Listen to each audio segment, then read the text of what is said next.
relique de Saint-Halo. Depuis le temps que je la cherchais. Enfin, elle est à moi.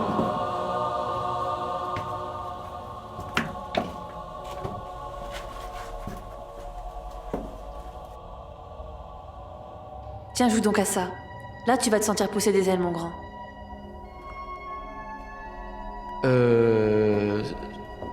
Bye bye. Et c'est qui le prochain? Nathan Drake?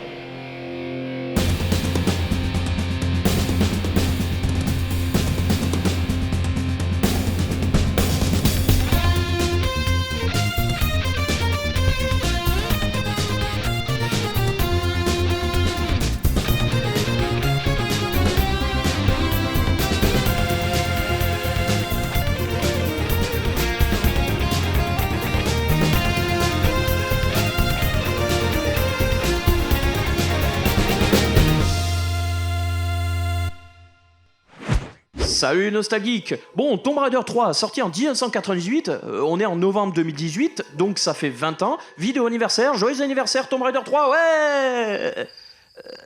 Ouais, bon, ok, c'est nul. Ouais, bon, ceci étant dit, on va y aller mollo sur les anniversaires, hein, parce que moi j'ai encore le gâteau de Super Mario Bros 3 sur le bide, là. Pardon.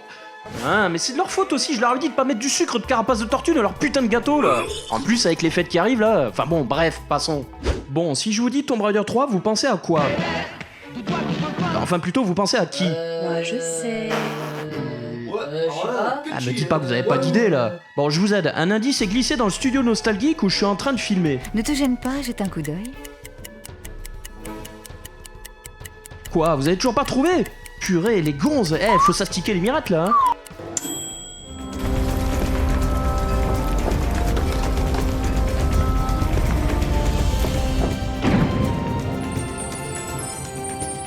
Eh oui, Lara Croft, hein. Alors on peut pas dissocier la franchise Tomb Raider de son emblématique héroïne, imaginée par Toby Gard, c'était ça, je le savais. qui d'ailleurs devait s'appeler à l'origine Laura Cruz et était censée être sud-américaine au départ. Hein. Et oui, en quelques années seulement, Lara est devenue la première personnalité féminine du monde du 10e art, grâce à ses qualités exceptionnelles d'aventurière, mais également à ses nombreux atouts physiques. Vas-y, comment je la kiffe trop, la meuf. On se calme les gars là, dites à vos hormones de la mettre en veilleuse là, parce que j'ai pas envie de me retrouver taxé de misogynie à cause de vos conneries là. Je te jure. Et oui, Lara Croft fait figure d'icône féminine pour toute une génération et a permis de redorer le blason de la femme dans les jeux vidéo, hein, c'est un petit peu la Helen Ripley des jeux, en imposant un personnage fort que rien ni personne ne semble pouvoir arrêter. Alors bien évidemment, à côté de tout cela, elle a été aussi la cible de nombreuses critiques quant à sa plastique, disons, généreuse, due en réalité à la base à une erreur de manipulation de Toby Gard, et ses tenues moulantes, sexy, sensiblement conçues pour un public masculin, hein, n'est-ce pas messieurs? Oh, mais ça va, nous on dit plus rien, après on s'est engueulé. Oh, allez. On peut rien dire avec toi. Bref, vous l'aurez compris, Lara Croft est une véritable star féminine des jeux vidéo et aussi la première sex symbole de toute l'histoire des jeux, mais le fandom autour de Lara Croft est tel que ce simple personnage de jeu vidéo est devenu un véritable phénomène de société et fait désormais partie intégrante de la pop culture. Hein, on compte plus le nombre de cosplays, de vidéos, de bandes dessinées, de films ou de produits dérivés autour de la célèbre aventurière archéologue que l'on compare parfois à Indiana Jones en version féminin. Oui, car Lara est effectivement une jeune archéologue anglaise âgée de 21 ans, elle est l'héritière de la richissime famille Croft et vit officiellement dans le manoir familial à Surrey en Angleterre, même si elle passe la majeure partie de sa vie à parcourir le globe en solitaire, à la recherche de trésors et artefacts légendaires de civilisations antiques oubliées. Alors bon, les mauvaises langues disent parfois que Miss Croft est une pilleuse de tombes, il y a un peu de cela d'ailleurs, car il semblerait que la Miss soit pour le libéralisme complet. Aucune de ses trouvailles semble avoir trouvé sa place dans un musée.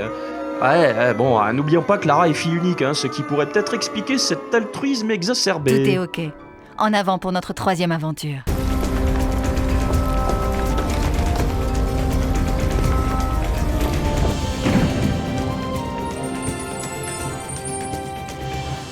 Tomb Raider 3 est le troisième épisode de la franchise du défunt studio Core Design. Ah bon, c'est le troisième, on s'en serait pas douté. Dis donc, toi, t'as fini de m'interrompre dans toutes les vidéos, là? Tiens, foiré. Bon, j'en étais où, moi? Ah oui, la franchise a débuté en 96 avec un premier titre somptueux, considéré comme l'un des plus grands jeux d'aventure de tous les temps, j'ai nommé Tomb Raider. Mention spéciale à la musique somptueuse de Nathan McCree et son thème musical culte et légendaire, l'une des mélodies les plus iconiques du monde des jeux vidéo avec celle de Mario et Zelda. A ce sujet, il faut savoir que le compositeur a lancé un Kickstarter depuis mai 2017 pour financer l'album de sa fameuse Tomb Raider Suite sur laquelle il travaille depuis plus d'1 an.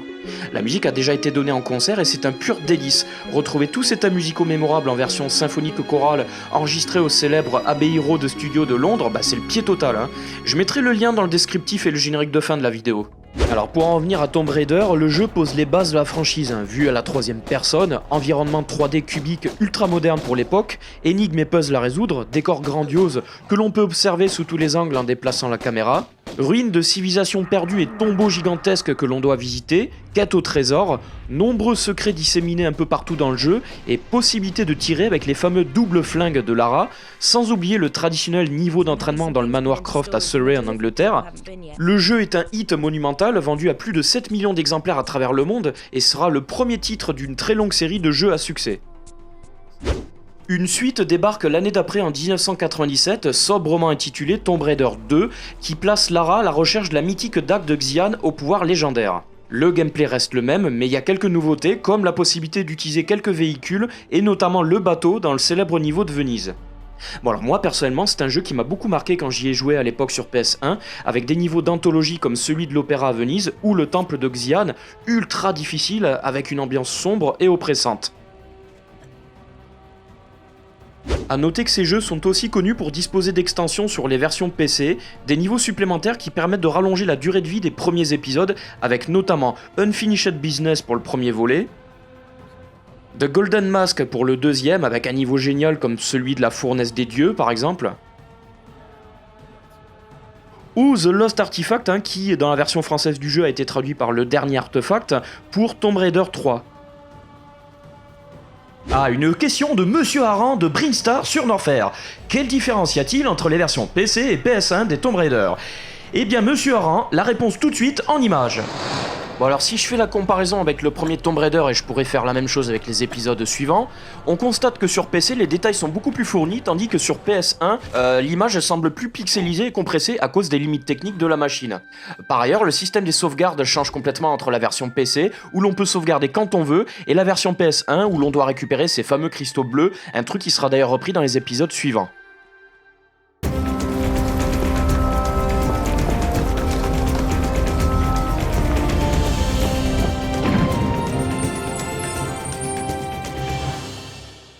Bon, on arrive enfin au jeu qui nous intéresse vraiment dans cette vidéo. Tomb Raider 3 The Adventures of Lara Croft sort sur PC et PS1 en 1998, à nouveau développé par l'équipe anglaise de Core Design et publié par Eidos Interactive.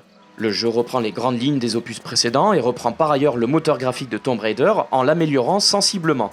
Visuellement, c'est beaucoup plus réaliste, on remarque plus de détails, plus d'ombre, une lumière plus dynamique et de meilleures perspectives dans les décors avec des textures plus arrondies à base de polygones rectangulaires pour adoucir la 3D et gommer l'aspect simplement rectangulaire et un peu rigide du premier épisode. Le jeu propose aussi pas mal d'effets de particules atmosphériques et notamment le brouillard en Inde, le feu, les explosions, la neige en Antarctique ou la pluie à Londres.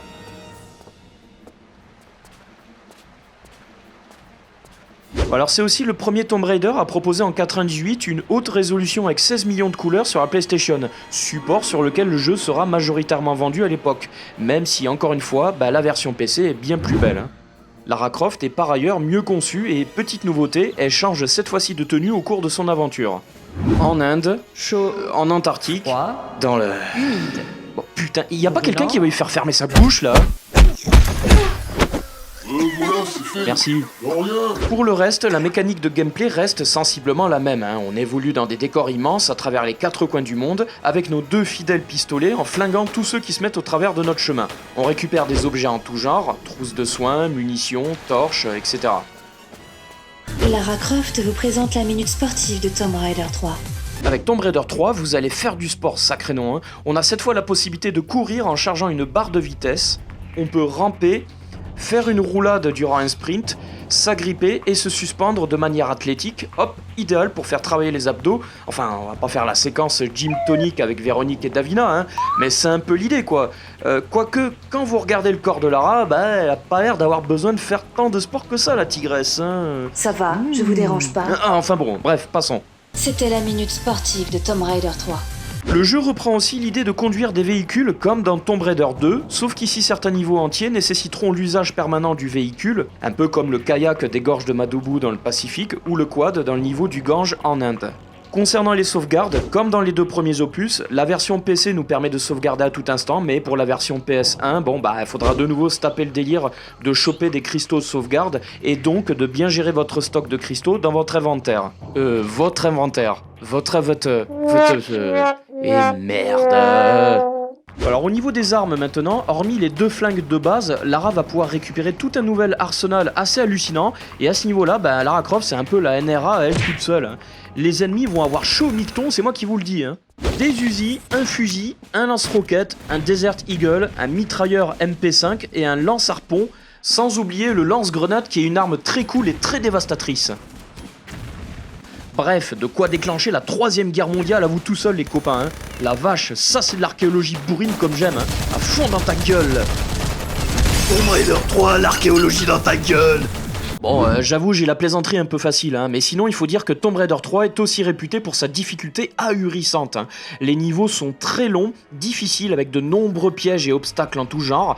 D'ailleurs, le jeu est beaucoup moins linéaire et davantage axé sur l'exploration, avec une partie action un peu moins présente, dans le sens où, cette fois-ci, il n'est pas toujours nécessaire de tirer sur tous les ennemis. Par exemple, lorsque vous êtes en Inde au début du jeu, évitez de tirer sur les singes, hein, sinon ils vous harcèleront en permanence, hein, ces petits cons. Hein. Bon alors je pourrais aussi vous parler de tous les bugs de programmation qui existent dans ce jeu, et Dieu seul sait qu'il y en a un paquet, hein, notamment au niveau du portail du LUD à Londres. Mais bon, il y a déjà des tas de vidéos qui ont été faites sur ce sujet sur YouTube, donc je vais pas m'éterniser davantage et on va passer à la suite. Enfin, et comme dans tous les Tomb Raider, une bonne partie du gameplay repose ici sur l'importance cruciale de réussir vos sauts, car si vous les ratez, voilà ce que vous entendrez.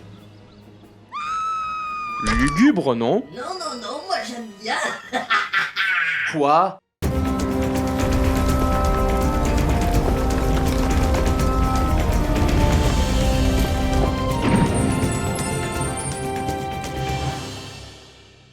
Bon, vous aimez voyager et découvrir le monde? Pas besoin de vous offrir une croisière hors de prix chez Costa, hein. Avec Tomb Raider 3, vous allez faire le globe-trotter et crapahuter d'un bout à l'autre du monde, encore plus que dans les anciens épisodes.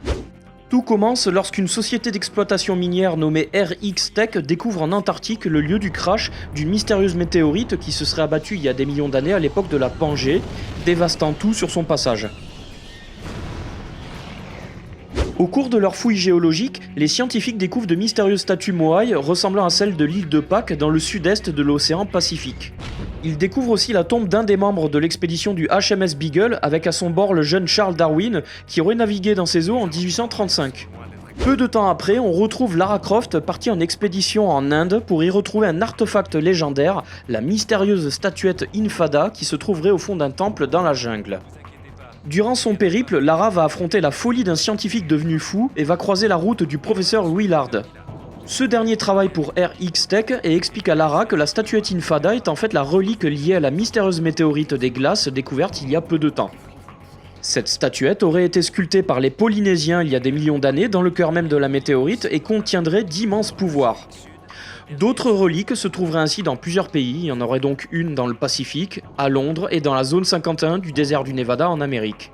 Alors comme je l'ai dit précédemment, le jeu commence en Inde où vous devrez traverser un temple maléfique, une coulée de boue, affronter des statues géantes de Shiva, le célèbre dieu hindou, et traquer Tony, devenu fou, en longeant le Gange avec le quad dans un des niveaux mémorables du jeu, où il existe par ailleurs 2 chemins possibles, l'un d'entre eux ne permettant pas de récupérer tous les secrets du niveau. Le tout se terminant derrière des cascades dans la grotte de Kalia, un labyrinthe obscur rempli de cobras où l'on devra finalement affronter Tony et ses pouvoirs maléfiques avant de récupérer la statuette Infada.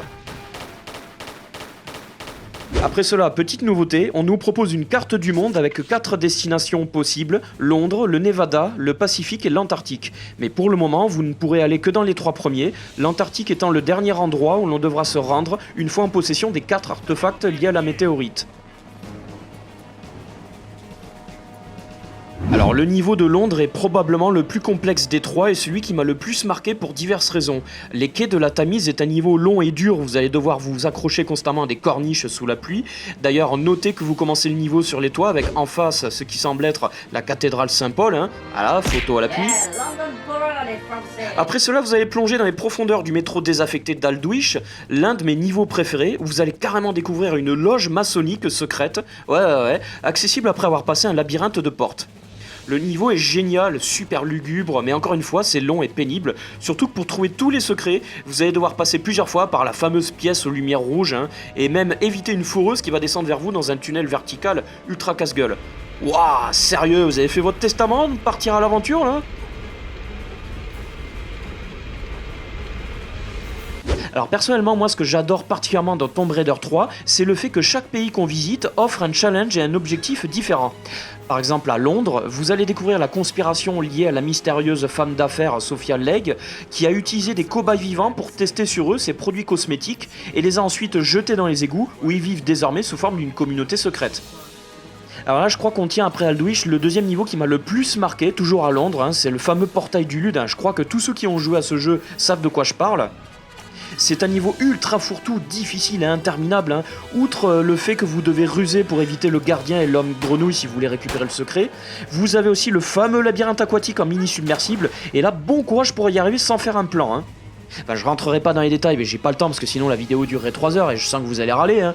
Mais franchement, il faut y jouer pour comprendre à quel point c'est un calvaire ce niveau. Alors quant aux autres pays qu'on va traverser dans le jeu, laissez-moi vous présenter ça avec un petit montage. Vous en avez marre du métro boulot dodo, vous rêvez d'évasion, d'aventure et de découverte, ne cherchez plus, optez pour Polygone Sauvage, votre créateur de souvenirs depuis 1998, et venez explorer les mondes de Tomb Raider 3. Vous êtes plutôt plage de sable fin, cocotier et eau turquoise, prenez votre maillot de bain, votre crème solaire et envolez-vous pour le Pacifique Sud et ses paysages paradisiaques. Dépaysement garanti. Vous y découvrirez de magnifiques villages côtiers traditionnels bordés de superbes plages de sable blanc. Vous y rencontrerez les peuples autochtones qui vous réserveront le meilleur des accueils et vous présenteront leurs rites coutumiers ancestraux. Vous rêvez de découvrir la faune locale? Partez en excursion et venez observer les dinosaures de la vallée perdue sortis tout droit de Jurassic Park. Putain, bande d'enfoirés, ils m'ont repiqué l'idée. Vous aimez les sensations fortes? Venez descendre les chutes mortelles des gorges de Madubu dans un kayak impossible à manipuler.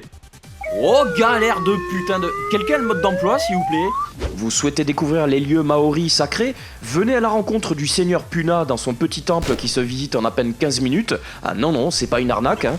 Vous voyez, chez Polygone Sauvage, il y en a pour tous les goûts.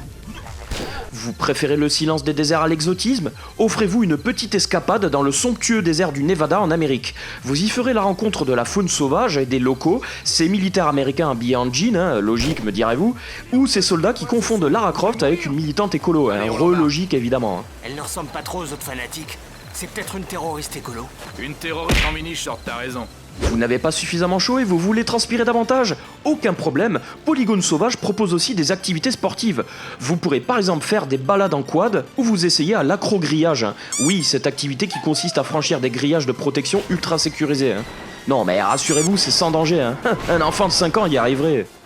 Vous avez envie de plus d'originalité? Pas de problème, la maison propose des visites privées des prisons de la zone 51 avec ses charmants prisonniers qui vous aideront à dézinguer des soldats innocents juste pour vous permettre de trouver une relique. Vous cherchez quelque chose d'encore plus insolite? Amis ufologues, soyez les bienvenus. Venez voir l'extraterrestre de Roswell et embarquez à bord de sa petite soucoupe volante bien plus grande qu'elle n'y paraît. Vous avez besoin de vous rafraîchir les idées? Pas de soucis, l'équipe de Polygone Sauvage sera fière de vous accueillir en Antarctique pour une escapade inoubliable dans les mines de glace de RX Tech avec ses wagons infernaux pompés sur Indiana Jones et le Temple Maudit. Encore? Putain, voilà, je vais en parler à mon avocat. Appréciez les plaisirs de la plongée sous-marine sans combinaison ni bouteille de plongée dans des eaux à moins 70 degrés. Venez voir la fabuleuse cité perdue de Tinos avec ses monstres pompés sur Alien et ses épreuves des 4 éléments et leurs fabuleux masques océaniens. Enfin, découvrez la caverne du météore et bien d'autres surprises. Polygone Sauvage, de l'aventure et du dépaysement garantis à seulement 2 pas de chez vous. Alors, qu'attendez-vous? Alors, quelques points pour terminer, je voudrais parler aussi de la moralité un peu particulière de Lara Croft. Hein. Dans le niveau du quartier de haute sécurité, le fait de libérer des prisonniers et de les aider à tuer les gardes, à niveau moralité, c'est 0 évidemment. Hein. Enfin, on parle quand même d'un jeu dans lequel vous allez tirer dans le dos de certains ennemis ou buter des mecs qui ont pas d'armes. Hein. Lara Croft wins. Fatality. C'est vraiment chaud quand on y pense quoi. Et tout ça pourquoi? Pour récupérer des reliques, hein. C'est pas comme si elle devait partir sauver le monde. Hein. C'est marrant parce que Lara Croft avait cette image d'héroïne dès les premiers jeux, mais là avec le 3, franchement c'est l'anti-héroïne badass, boum dans ta gueule. Hein. J'ai même une pensée émue aux millions de raptors qu'on va génocider à coups de lance-grenades dans la vallée du lieu du crash. Hein. C'est clair que là les conventions de Genève vont pouvoir s'asseoir dessus les petits gars. Hein. Et pour finir, un dernier point, Tomb Raider 3 reprend aussi le principe des secrets, c'est-à-dire des objets cachés un peu partout dans chaque niveau du jeu et que l'on doit souvent trouver en empruntant un chemin caché ou dissimulé ou un trajet plus long et compliqué. Alors sachez que dans ce jeu il y a 59 secrets au total, mais vous avez la possibilité d'en avoir 60. Alors moi je voudrais juste vous montrer le tout dernier secret du jeu dans la cité perdue de Tinos. Les mecs ont fondu un câble sérieux, regardez tout ce qu'il faut se taper pour l'avoir.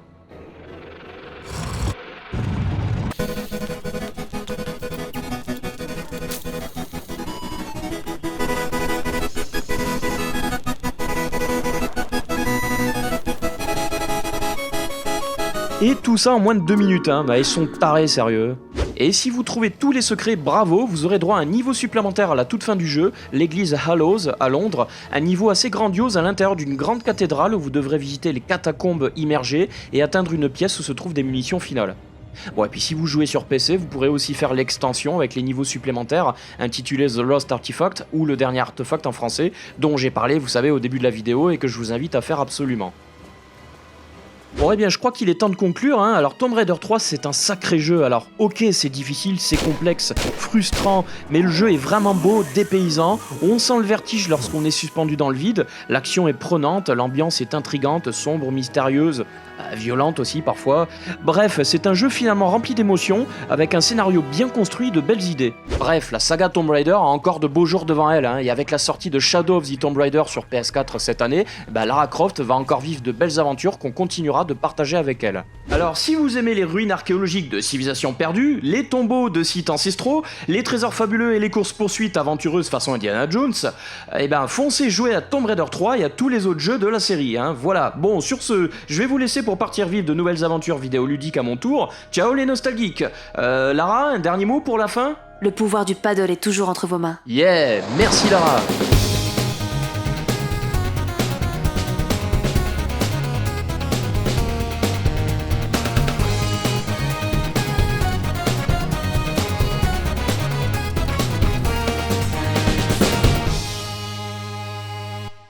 Vous aimez ce qu'on fait sur Lord Paddle? Alors n'hésitez plus, abonnez-vous, likez les vidéos, partagez et rejoignez-nous sur Facebook et sur Twitter.